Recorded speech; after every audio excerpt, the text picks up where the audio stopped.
Yashodanandana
Śrīmad-Bhāgavatam ki jai, Śrīla Prabhupada ki jai, Ananta Kori Vaishnava ki jai, Hare Krishna.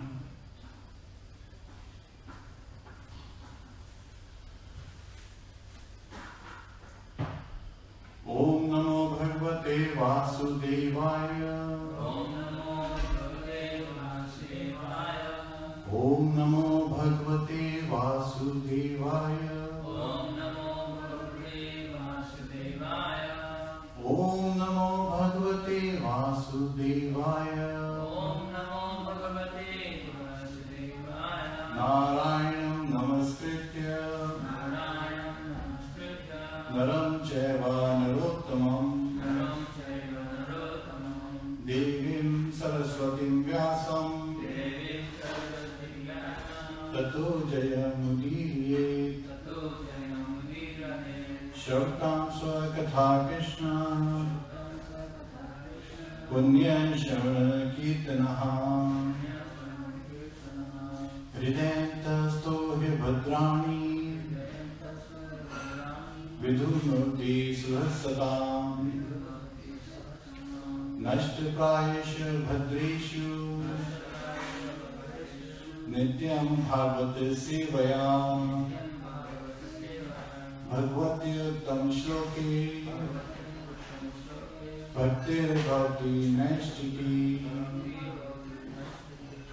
Hare Krishna. So today we will be covering Śrīmad-Bhāgavatam, 7th canto, chapter 2. So last week we covered the chapter 1 where, Parishad Maharaj had a question and Shukdev Goswami was responding to that. And this chapter is the continuation. So the question continues to be answered. And further, similar questions in different contexts continues to be raised. So let's cover the very first verse as is customary.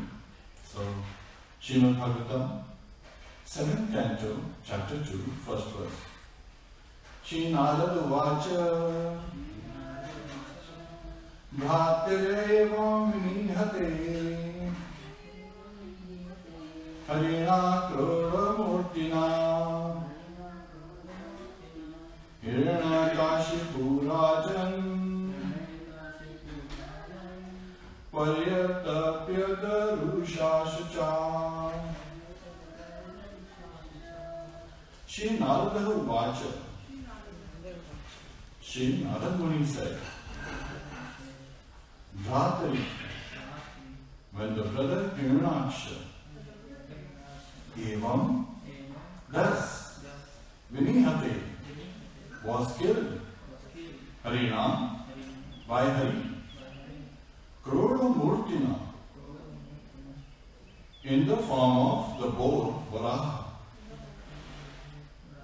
Hiraṇyakaśipu, Rajan, O king, Paryatapyat, was afflicted, Rusha, by anger, Shacha, by grief. Translation by His Divine Grace Sri Bhaktivedanta Swami Srila Prabhupada. Shri Narad Muni said, my dear King Yudhishthira, when Lord Vishnu, in the form of Varaha, the boar, killed Hiraṇyaksha, Hiraṇyaksha's brother Hiraṇyakāśipu was extremely angry and began to lament. Purport. Yudhishthira had inquired from Narad Muni why Hiraṇyakāśipu was so envious of his own son Prahlad. Narad Muni began narrating the story of explaining how Hiraṇyakāśipu had become a staunch enemy of Lord Vishnu. Hare Krishna. Om Ajnana Timirandasya Jnananjana Shalakaya Chakshurunmilitam Yena Tasmai Shri Gurave Namaha Mukam Karoti Vachalam Pangum Langhayate Girim Yatripataham Vande Shri Gurum Dinataranam. Hare Krishna, Krishna Krishna, Hare Hare, Hare Rama, Rama Rama, Hare Hare. Hare Krishna. So this is the second chapter in 7th canto, and again a new inquiry has been made. So let's also connect to the background.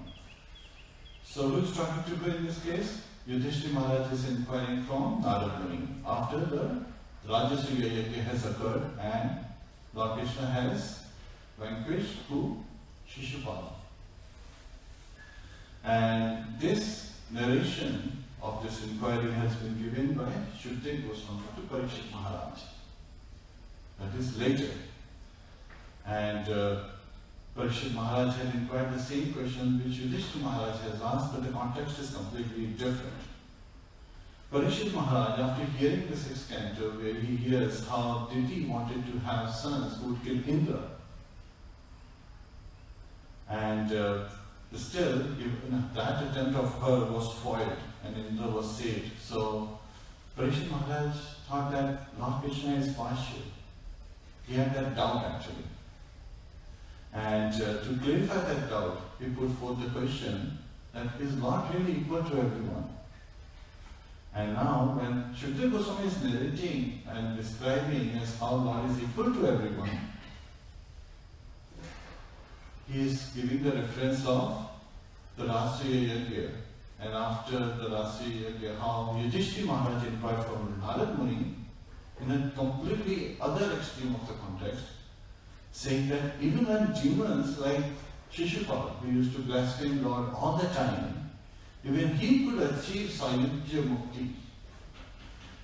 So is Lord really equal to everyone? So the same question with an extremely different context. And the Narad Muni is describing to him how Lord is equal to everyone and how Shishupala happened to be one of the doorkeepers. Jai Vijay, they were the doorkeepers, and how they were cursed. So today I am able to derive 9 points, and if you have the time to discuss these 9 points, as how Lord is equal to everyone, and the chapter is focused on Ishavasya principle. So remembering Prabhupada, who propagated, the Sankirtan Yajna all around the globe. Let's look at the Ishavasya principle. Ishavasya principle is focused on God-centered society, right? So what is God-centered society? If someone, whatever we are getting, we are getting it from? Krishna. From Krishna. So if we just use it for our sense gratification, then it's sense-gratifying society, right? We call it also materialistic society, or demoniac society. Why? If we offer it back to Krishna and just accept what is in our quota as prasad with the attitude of gratitude, then it is Ishavasya. This is God-centered society. Once Srila Prabhupada, he was visiting Dallas, Texas, and in the morning walk, they actually walked past an oil millionaire's estate. And the devotees, they were narrating to him as how they had tried to approach that oil millionaire at that time, but was unable to approach him, meet him. However, one devotee did address that he was able to pass on Bhagavad Gita to one of the security guards at the gates, at the entrance gates. And Srila Prabhupada then inquired from them, if you were to meet this oil millionaire, what would you say to him? And his disciples, the devotees, they gave various answers. They were saying, oh, if we meet him, we'll tell him we have a nice temple here. Shri Shri Gaurantaya ki jai.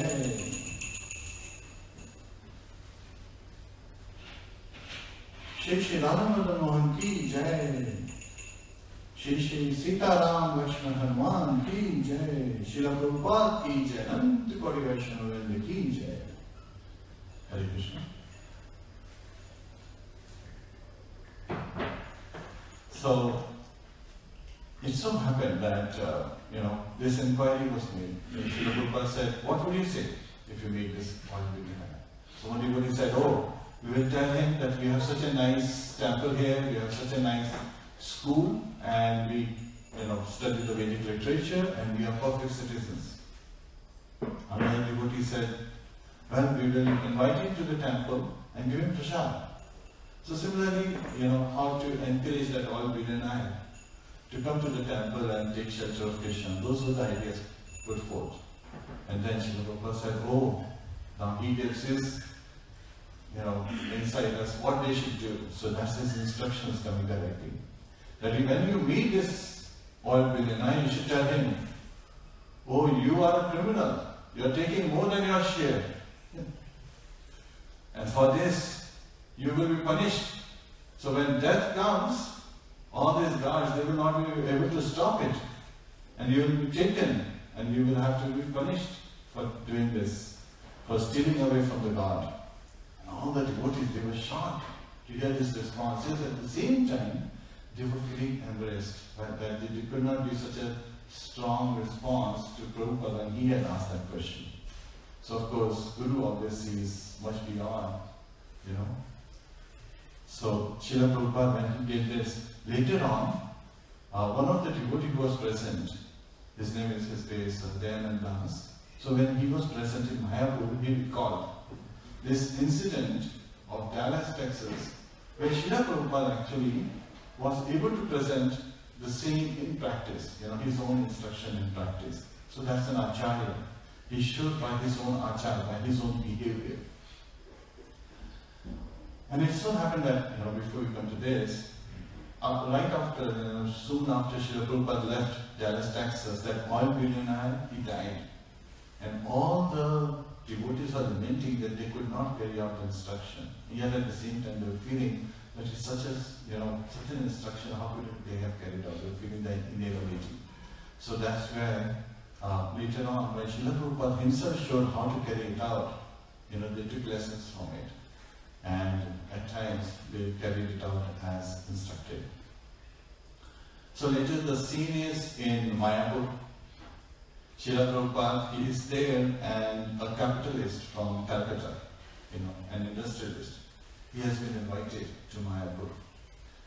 And when Jayapataka Maharaj, His Holiness Jayapataka Maharaj, when he introduces this industrialist to Srila Prabhupada, Srila Prabhupada's response is, he smiles very nicely, welcoming. Of course, when you smile, what happens to the other person? They smile back at you. Right? And Srila Prabhupada said, I'm very pleased that you have come. So he's encouraging. Right? And then he says, so what do you do? Where do you have your factory? And the industrialist responds, he's actually an Indian in white dhoti kurta. He's a pretty big, staunch guy, and he's in his loud voice he's saying, I manufacture glass. You manufacture glass? Where does glass come from? He says, it comes from silicon. Then realizing that Srila Prabhupada may not know, he says, it comes from sand. I said, sand. And where does sand come from? Right? You know where Srila Prabhupada is heading towards. So the industrialist, he was a pious guy. He was a pious man. So he responds back that, sand comes from Krishna, from Bhagwan. That's the exact word he uses, Bhagwan, the second meaning.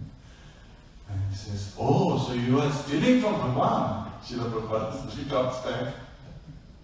And everyone laughs, right? It's a very jovial mood. It's not like, arguments going on. It's a very jovial mood. So everyone laughs, and even that industrialist also laughs at it.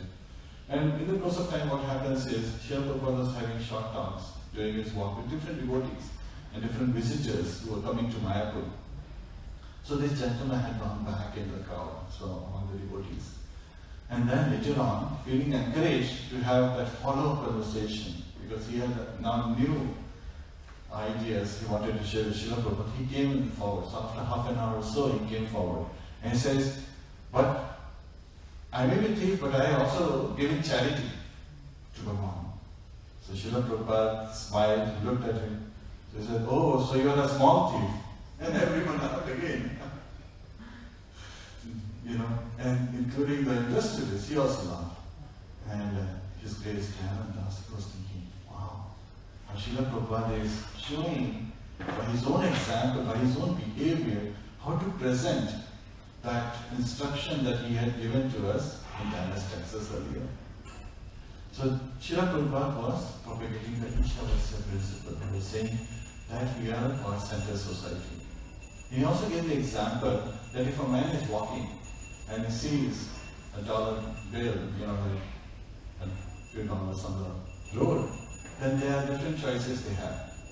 They have a choice to completely ignore it. It doesn't belong to me, I don't care, walk forward. The second person may immediately pick it up and put it in his pocket, right? That's theft. The property belongs to someone else and you have taken it for your own self-gratification.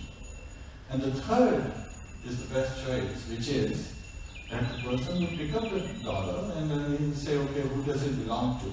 Find its owner and give it back to the owner. So this third attitude, this particular third example where you give it back to the owner is based on Ishavasya principle. So everything that we have is provided by who?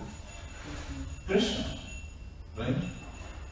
And so everything is provided by Krishna, so we take everything in his service. And as prasad we accept what is given in our quota. And our quota has been decided at the time of birth itself, right?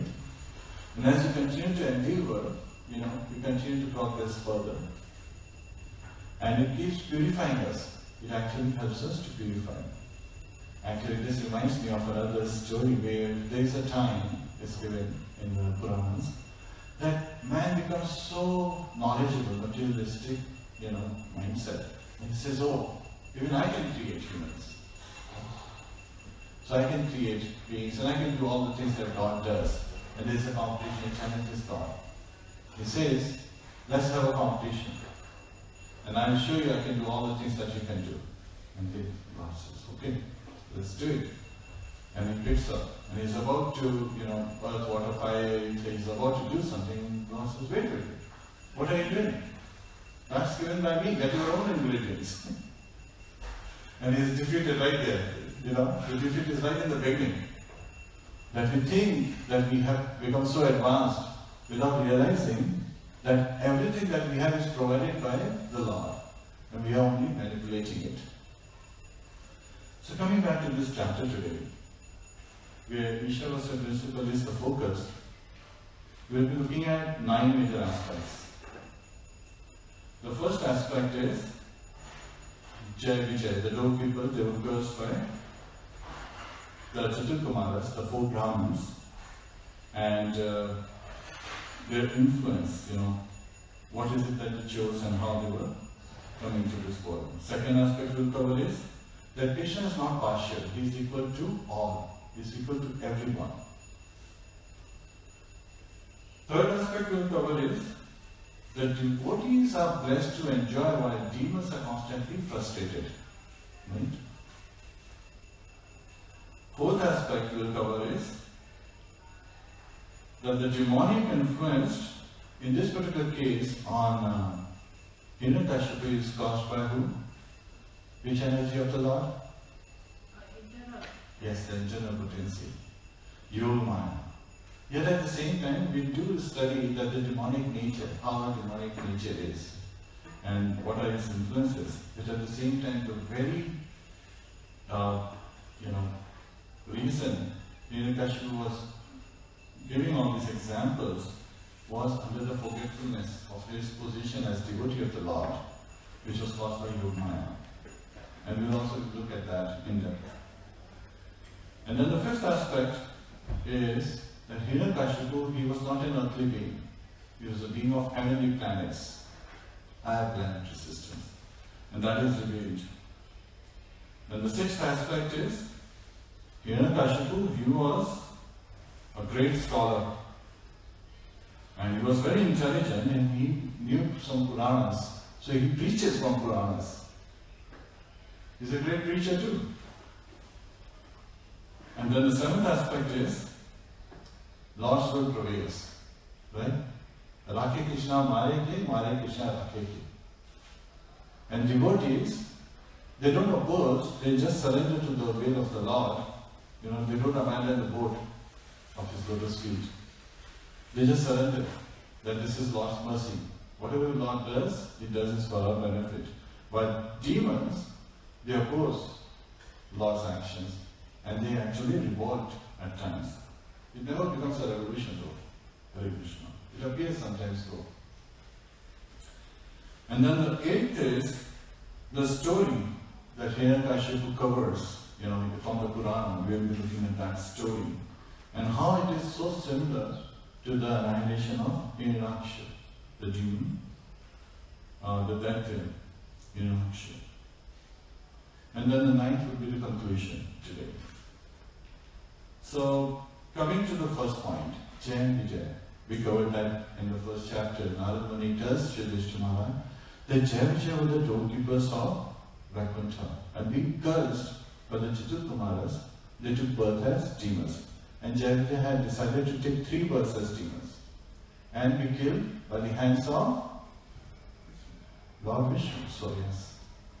It's interesting that sometimes when we say they were killed by the hands of, the natural response to Krishna, because Vishnu and Krishna, they are same and not different. Yet at the same time, Krishna never kills.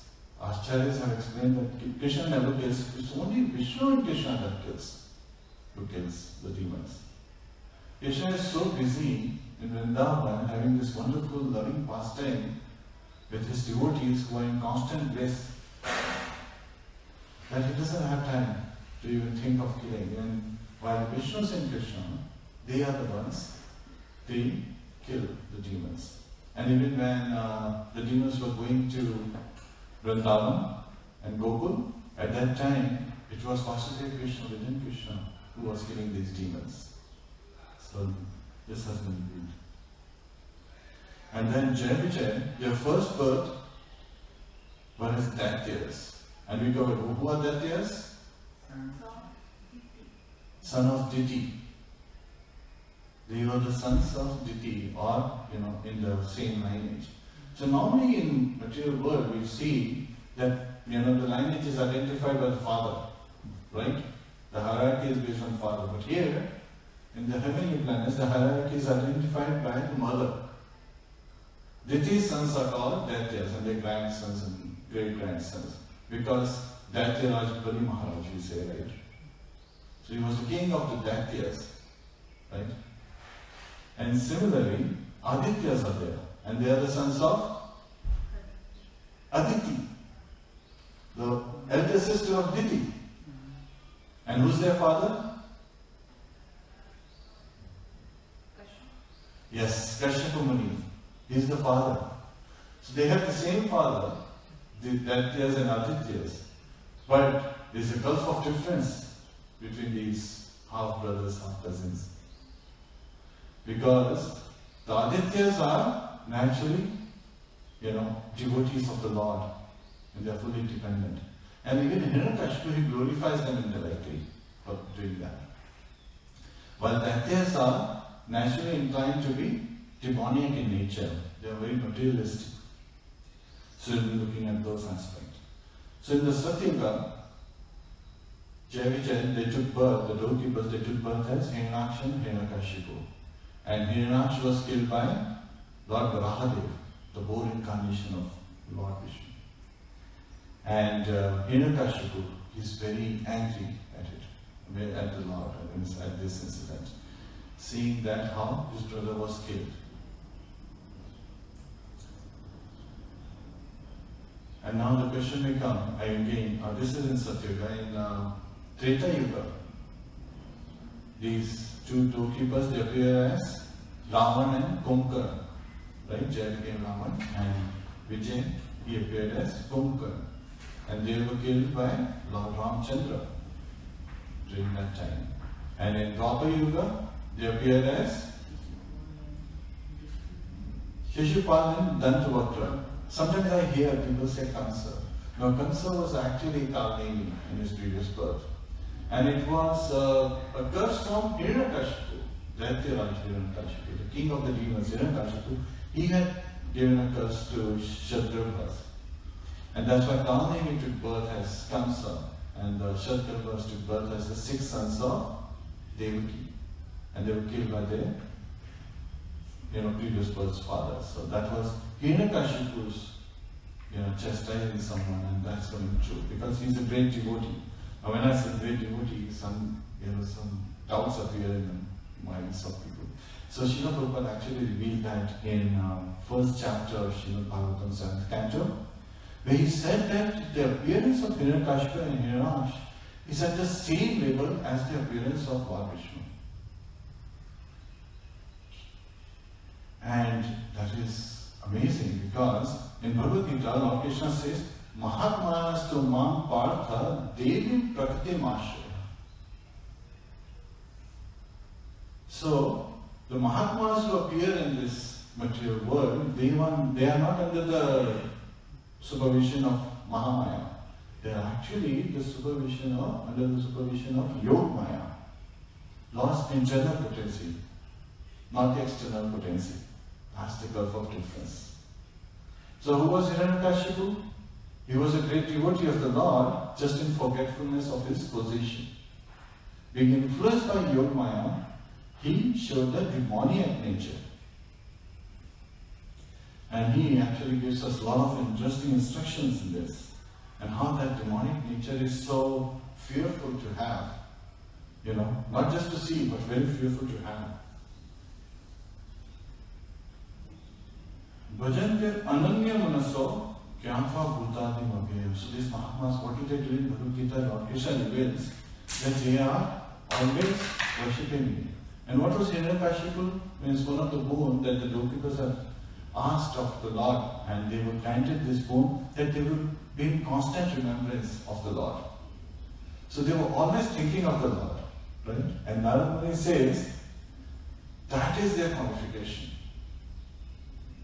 This is why they are able to go back home, back to Godhead, because they were constantly thinking of the Lord.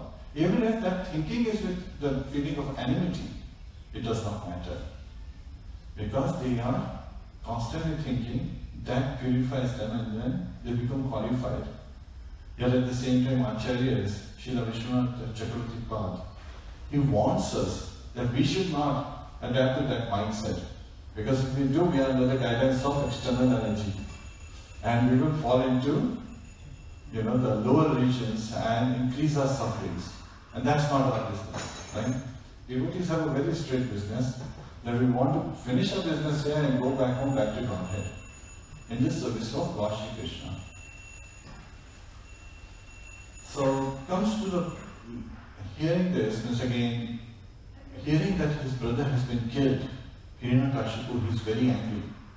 And he is performing the last rites for his brother Hiranyakashipu. And at that time, as it says, Hiranyakashipu, he was afflicted, he was lamenting for his brother, and he was holding his trident, so that was his weapon identified. Of course, later on we will see he was also, an expert in the club, Gada, and also with the shield and sword. So there were different weapons, but he normally held trident as his main weapon. As Lord Vishnu holds what is his main weapon? Chakra. Even though he has community Gada, still he holds Chakra as his main weapon, Sudarshan Chakra. And he is looking angrily, and it's described how angry he is, that with his raised and eyebrows and his twisted face causes the clouds to gather, and the whole environment becomes disturbed because of his this expression of lamentation and anger, mixed anger. So Hiranyakashipu, he is saying that my brother has been killed by this, scheme by the demigods, right? That's what normally demons think. The people are scheming against us, and I want to destroy them, and I have won over my enemies, and I'm the, all in all. So he's showing that attitude right there. And at this particular time, he's just saying that I will kill the Lord. He's this Vishnu. First of all, he's identifying different demonic qualities. But then the first he starts is that Lord Vishnu is supposed to be, equal to everyone. He's supposed to be equal to the Daityas and Adityas, demons and demigods. Yet at the same time it seems like he has, under the influence of Maya, he has become partial and he has taken the side of the demigods. And thus he has killed my brother. And I will, with my trident, with my weapon, will sever his head. He's talking of Lord Vishnu, right? And he's saying things like, I will sever his head and the whole blood will come out profusely from his body. And this will satisfy my brother Hiraṇyakaśipu.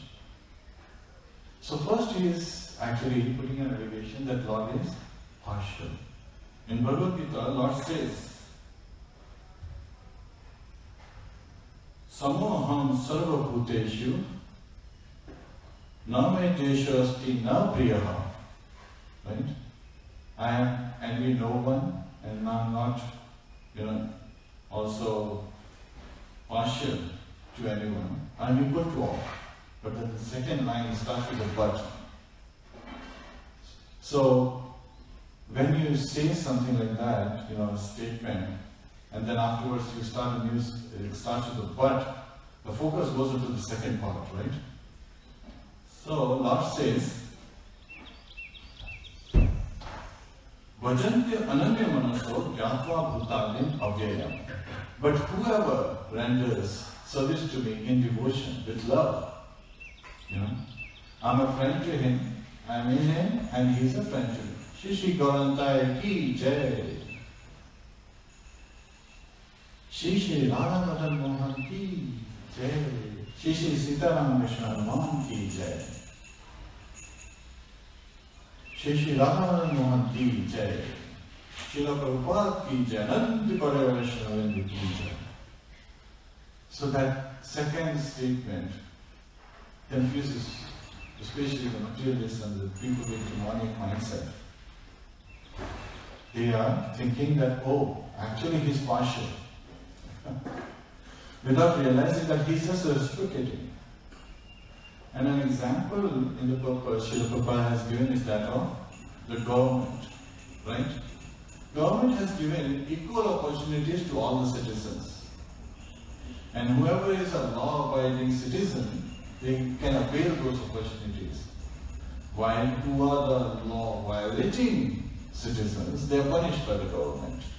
And they have different authorities, like police is there.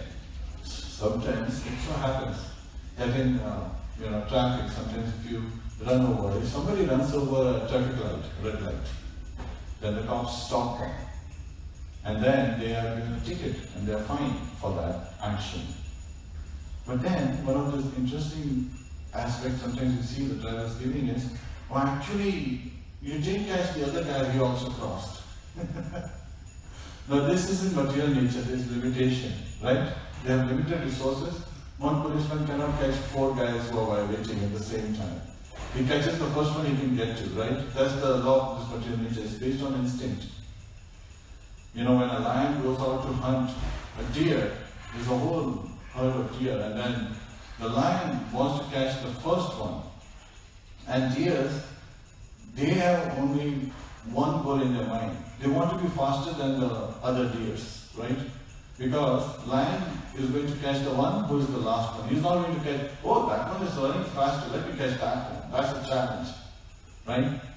So that's the materialistic law, which is limited. It's limited in its capacity as well as abilities. In this particular case, it so happened that you cannot fool Krishna, right? He is sitting in our heart. He says in Bhagavad Gita, 15th chapter, the very 15th verse, and that was the favorite verse of Srila Prabhupada. He used to refer to it so many times. Sarva Sajaham Hridasam Nivishto. So he's saying that I am sitting in the heart of all the living entities. And he's sitting there as overseer and permitter. So he oversees. He sees all the actions we are doing.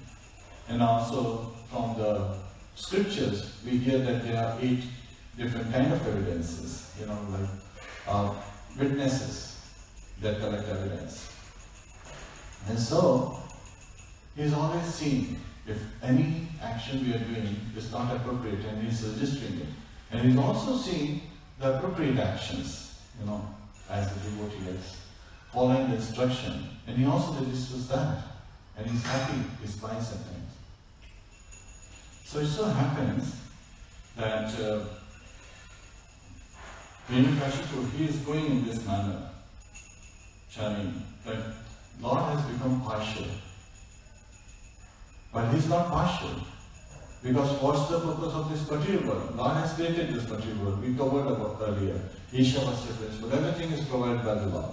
But why is Lord providing everything? Why is he creating this material world? Because of his mercy, his causeless mercy. He wants to reclaim all the souls, right? He wants every one of us to go back home, back to Godhead. Why does he want every one of us to go back home, back to Godhead? Because that's the constitutional position. So that we can be in a constitutional position. And why does he want us to get out of this material world? Oh, this material world is place of miseries. Yes. This material world is dukkhalaya ashashvatam. It's temporary in nature, ashashvatam. And dukkhalaya is place of misery. Birth, death, old age, disease. All these miseries are constantly going on. And whoever helps him, Lord helps that person, right? He's just reciprocating. And devotees, so we are coming to the third point, they are blessed to enjoy even in this material world while demons are constantly frustrated. So this comes to a very interesting story. Once there used to be a millionaire, he had big industries and so forth, and he had a son. And he and his son, they were art collectors. They used to collect, big work of arts, especially paintings. Picasso's and so many other known artist paintings and so forth. So it just so happened, and this is in America, that during the Vietnam War, the son gets drafted to the army. And son goes in the army, and soon after, the old man comes to know of the news that his son died in action. And that was his only son. So he becomes, what happens, parents? At that time, they give up the hope to live further. So he stopped, going to work. He's confined himself to his quarters, and he was living in his estate home. One day, there's a knock at the door. The butler opens the door, and he sees that there is a soldier, who has lost one of his legs, was on the crutches, and was holding a package, and he wanted to see the old man. So the butler goes and tells the old man that there is a soldier he has come to meet. And the old man, he comes, invites the gentleman, and says, what's the purpose? Inquires, and the soldier says, actually, your son and I became very good friends when he was in army.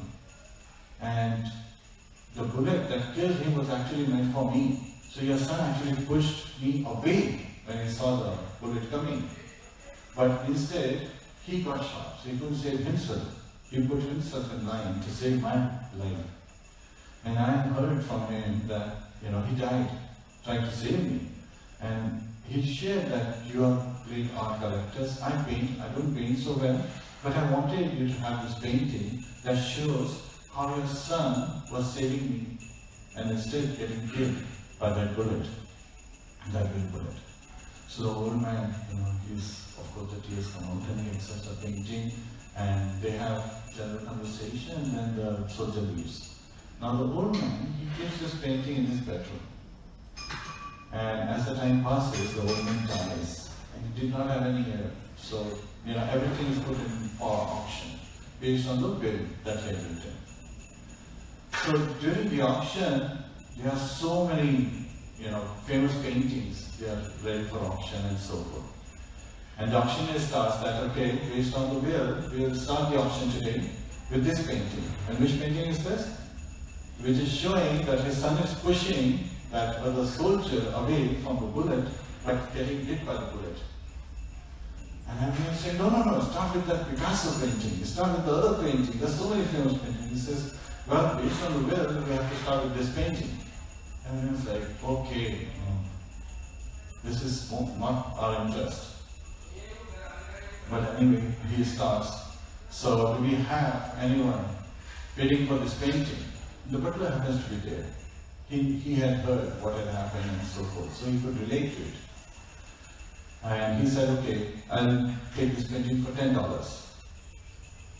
Alright, any other, competent offers? And there was no doubt. So everyone was actually, thank God, this painting is gone, so now the new paintings would come and the state homes and they just stayed, they would be put on auction. And he says, okay, $10 sold. And then the auctioneer says, okay, the auction closes. And everyone is shocked, wait, what happened? Why did you close the auction? He says, it's based on the will, whoever takes this painting gets everything. So that's the case of devotees. They just take to the lotus feet of the Lord and just obey His instructions and continue to just work in service. So they get all the facilities, and based on that God-centered society, they prosper. While demons trying to make arrangements in this material world for sense gratification, they constantly are frustrated. And at the end, when death catches them, then they are further punished. They are just increasing the misery of birth, death, old age, disease again and again in this material world. So it so happened that, Hiraṇyakaśipu is showing that particular demonic behavior himself, because he and his brothers, they were shown to be very much seeking sense gratification. Hare Krishna. So, what's the meaning of Hiraṇyaksha? Let's also look at that. Hiranya means gold. Aksha means eye. It means, literally meaning is golden eyed. But if you look in the context way, means the context changes. Who's always seeking gold. And this is what Hiraṇyaksha had done. He had started a gold rush trend, and he was extracting so much gold from the planet Earth, because planet Earth in its core has so much of gold material. So he was extracting gold that the planet Earth had lost its balance and had fallen off the orbit into the ocean. So that's the whole scientific story about it. And Lord Varaha, he appeared and re-established Earth and killed Hiraṇyaksha. So that's Hiraṇyaksha. And now Hiraṇyakaśipu. Hiranya is again gold. Kashipu means soft cloth, or it can be referred to soft cushion or soft bed. The context is that Hiraṇyakashipu was again very much attracted towards gold, a lot of opulence, material opulence, and sex. And how do we learn? Because the demons he is sharing all this are actually, many of them are Daityas and they are ill-will and other demons who are actually sons of his sons, Prahlād's sons, were there as well. So he had his sons and his grandsons in that gathering, as he was telling them. And now, as the demon does, he is trying to disturb the whole arrangement. So he's telling that, oh, I will kill Vishnu, and now you should all go to earth. So this is where we come, that he was actually a being of a heavenly planet. In 7-10, Śrīmad-Bhāgavatam, 7th chapter, 7th chapter, 2nd chapter, 10th verse, he is revealing to the demons that you should all go to the earth planet. Because I will destroy the root, and as the tree will fall, automatically twigs and branches, they will die. So he is identifying this, so that you should all go and create havoc. Because what happens? The Brahmanas are performing different forms of yajnas. They're constantly performing austerities, sacrifices. And in the sacrifice, they are actually giving all this oblation in the sacrifice, which is going to the demigods as offerings. So we have to destroy that system so that the demigods will starve and be disturbed. They will lose their strength. And also all these pious kings who are giving protection to these Brahmanas, they should be annihilated as well. So he's sending all these demons on planet Earth. And of course, they cause havoc, they destroy all the ashrams of the rishis, the sages' ashrams, their dwelling places, and also destroy many of the kings who were pious kings and protecting these Brahmins. So there is complete havoc caused on planet Earth based on the instruction of Hiraṇyakaśipu. And the demigods, when they are not getting any, offering coming from, the humans on planet Earth, they are wandering because now they are disturbed, because they are losing their strength, and they leave their houses and they are wandering incognito, in a hidden form, on planet Earth, seeing all the havoc being caused by these demons. So this will be reflected that how they try to regain their position in the next chapter. So here, Hiraṇyakashipu's plan is being worked out. Now, after performing the last rites of his brother, the funeral ceremonies and so forth, he comes and he meets his mother, Diti, his sister-in-law, Rishabhanu, and his nephews. So this is where we are coming to the 6th chapter, where he is meeting his nephews, Shakuni, Shambhara, Drishti, Bhutashanatana, Vrika, Kalanaba, Mahanaba, Parishmashu, and Utkacha. Those are his nephews. Now, Vrika is different than the Vritrasura and the demons. And he is using amazing. He starts with, giving some of the references from Puranas. He's basically identifying that we are spirit souls. We are not this body. The science of soul is starting. So Hiraṇyakashipu is preaching to his relatives. And he's saying that sometimes when the river is flowing, it appears that the trees are also moving with them because of the moving water. But in reality, the soul is immovable.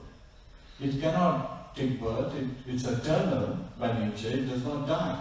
It's the body that takes birth and dies. Right?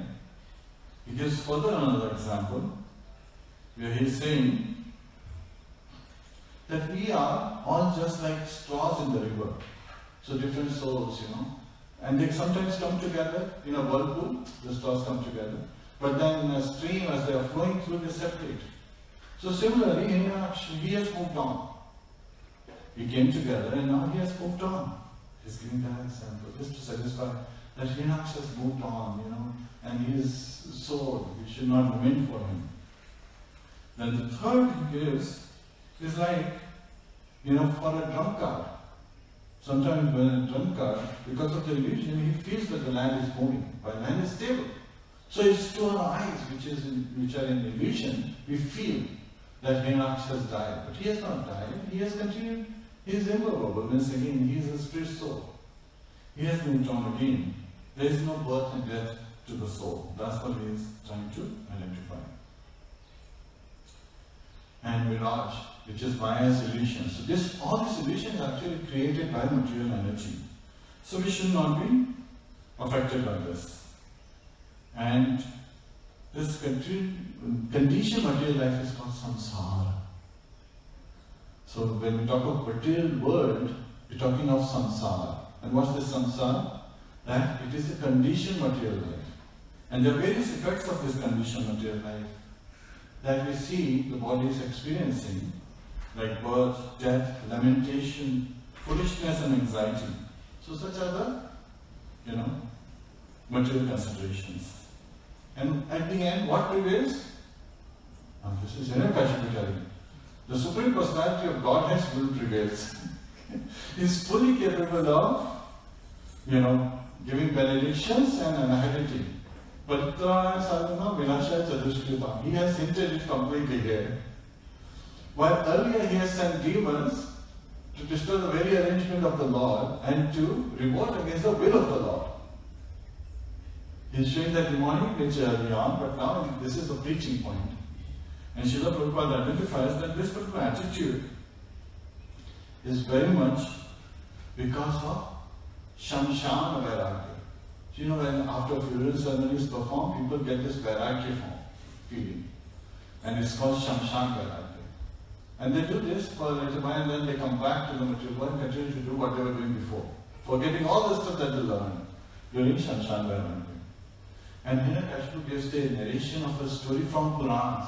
So now, we are referring to the Mahapurana, Śrīmad-Bhāgavatam, and in which Hiraṇyakashipu, who appeared millions of years back, referring to a Purana even for him.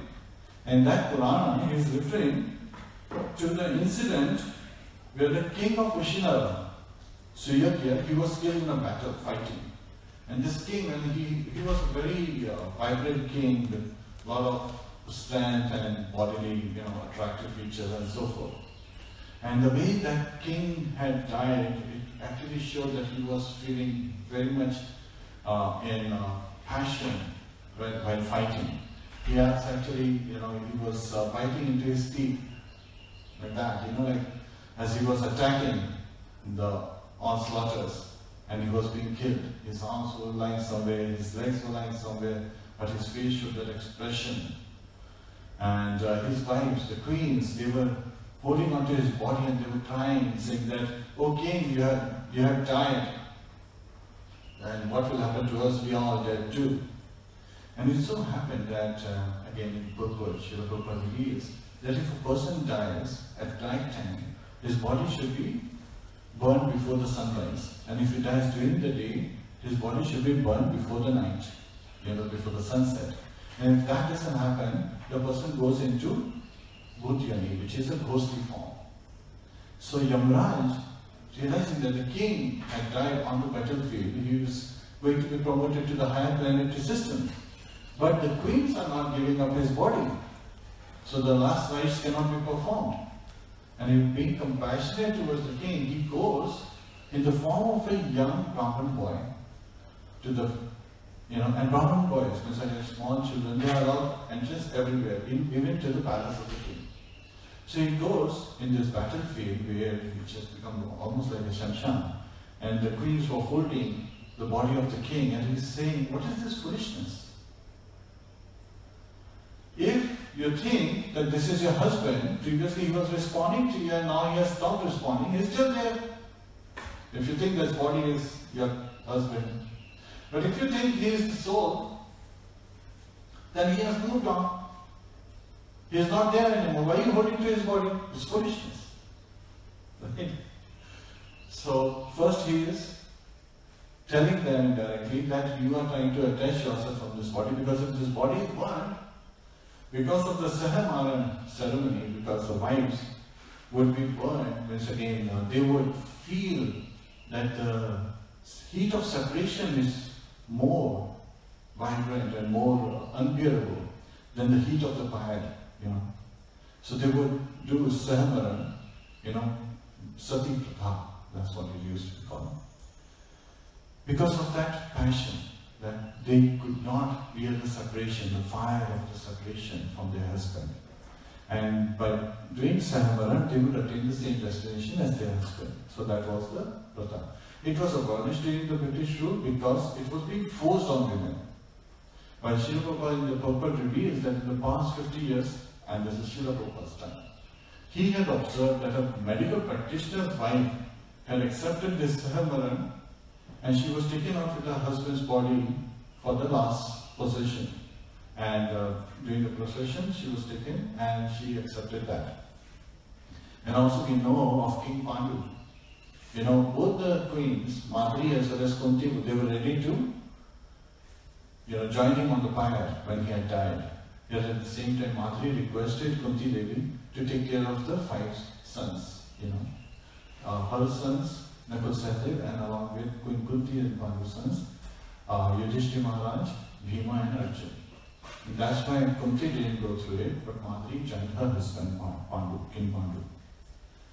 So here, he is giving this reference. Yamraj is saying that, you should give up this foolishness. And at the end, the will of the Lord prevails. Because we are small children, and he's referring to that form he had taken of a boy. And when small kids, they speak philosophy, everyone becomes interested, right? It's very attractive to us.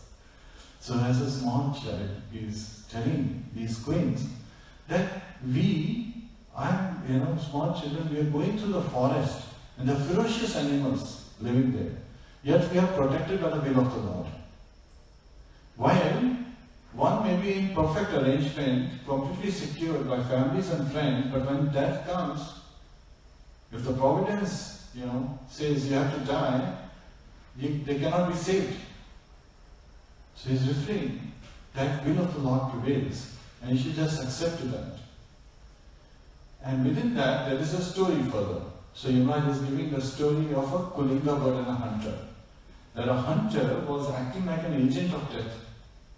So now it's interesting that within the story, Yamaraj as a child is telling the story of hunter, and this story has been narrated by Hiraṇyakaśipu to his mother and sister-in-law and nephews. This particular story is narrated to Yudhishthira Maharaj by Narad Muni, which has been narrated to Parikshit Maharaj by Shukdev Goswami. It's such a deep cycle. And it so happened that this hunter was acting like agent of death, was setting up his nets and so forth to capture the birds and kill them. And the two Kulinga birds, the pair, husband and wife Kulinga birds, they were there, and the female got lured by the hunter and fell as his prey. And now the male Kulinga bird is thinking, oh, what's the use of me living? She is in such a state, I could not help her. And she was my better half, so I'm anyway half dead. What's the purpose of me living? And while he is contemplating, the hunter shoots an arrow and kills the male Kulinga bird also. So sometimes lamentation, which is an effect of the material condition of life, should be avoided. So again, Hiraṇyakaśipu thus is satisfying his family members, which comes to the point that while he is satisfying his family members, everyone is experiencing Shamshan Vairagya. Not proper Vairagya, not proper renunciation. And what's proper renunciation? Acharyas explain. Yukta Vairagya.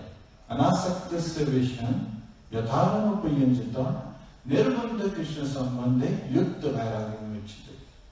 So, we have to dovetail everything in the service of Krishna, and that is proper renunciation. Not just that you renounce this word. It was very interesting in the very early days when Srila Prabhupada was sitting, and His Holiness Achyuta Maharaj, he entered at that time. He was just starting to visit Srila Prabhupada's evening programs. One day he just happened to go there in an afternoon, and Professor Howard, later on, he became sannyasi. He was sitting with Srila Prabhupada, and suddenly Professor Howard said, I'm going to renounce this word. Srila Prabhupada was standing at the time. He stopped, looked at him, and smiled. He said, you don't own this word, how will you renounce it? And then Professor Howard, he meditated on it for a minute, smiled, bowed down, and left. So with that thought, so we have to understand what's proper renunciation. Proper renunciation is to use everything in Krishna's service. That's proper renunciation. And Hiraṇyakaśipu is giving this lesson, and this chapter shows us that the demonic mentality is to make arrangement to stay in this material world, in this material conditioned life, for sense gratification. But devotees, we are more intelligent. We understand the purpose of this material world, and we want to finish the business here and go back home, back to Godhead, to be in a constitutional position to engage in devotional service. And how do we engage in devotional service? Coming to our conclusion. We ask for service, right? And how do we ask for service? There's a prayer that tells us. Srila Prabhupada gave us that. The Maha Mantra. Hare Krishna, Krishna Krishna, Hare Hare. Hare Rama, Rama Rama, Hare Hare Krishna. So we should continue to take to devotional service and chant the holy name so that we can purify ourselves and go back home, back to Godhead. So that's the lesson today. Are there any questions or comments? Yatra Śrīmad-Bhāgavatam ki jai, Śrīla Prabhupada ki jai, Ananta Kori Vaishnava ki jai. Go Premanande. Hare Krishna.